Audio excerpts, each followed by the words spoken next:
Well, the U.S. has announced that it's revoking all visas for South Sudanese passport holders and blocking new arrivals effective immediately. The Secretary of State, Marco Rubio, says the move is in response to the African nation refusing to accept the return of its repatriated citizens. The Trump administration has taken aggressive measures to crack down on immigration, warning that countries who do not take back their citizens will face consequences. This comes as fears grow of a renewed civil war in South Sudan.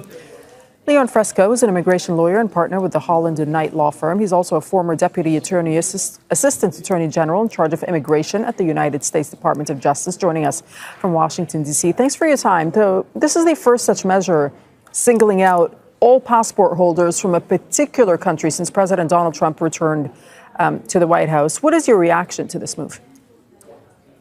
Well, the reaction is that the administration is using South Sudan in order to send a message to the rest of the world that the countries that don't take people back that the United States is trying to deport are going to suffer severe sanctions. A very similar type of conduct was taken with Colombia earlier in the administration when Colombia didn't want to take flights with people that were trying to be deported to Colombia. But this is even a step further because it's revoking the visas of all South Sudanese currently in the country. And so I think they wanted to intentionally pick a small population set of people in the United States in order to send this message to create a deterrent effect on any other country that will refuse to accept deportees back to their homeland. So do you expect more to come, more countries to be targeted in this way?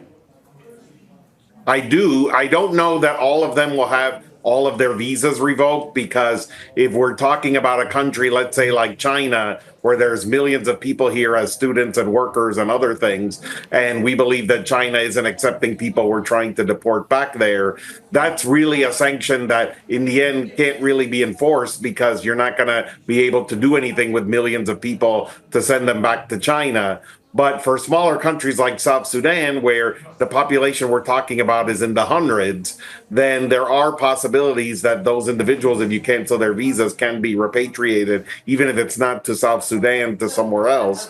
And so that's where South Sudan has to be concerned, and other smaller countries similarly have to be concerned about the possibility of such sanctions. To what extent is Trump really trying to appeal to his base here? I mean, this is what he campaigned on, right? He campaigned on an anti-immigration platform.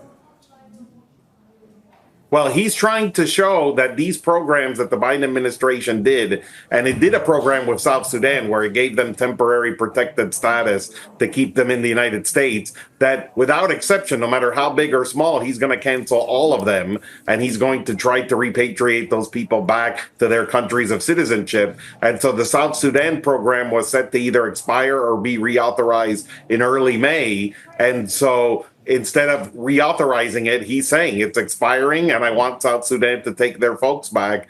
And if they don't, then there's going to be sanctions. And he wants that for every single Biden program that had accepted people or that had protected people. He wants to end them all. And he wants all of these countries to take these folks back. Okay, Leon Fresco, thank you for speaking to us from Washington, D.C. this hour.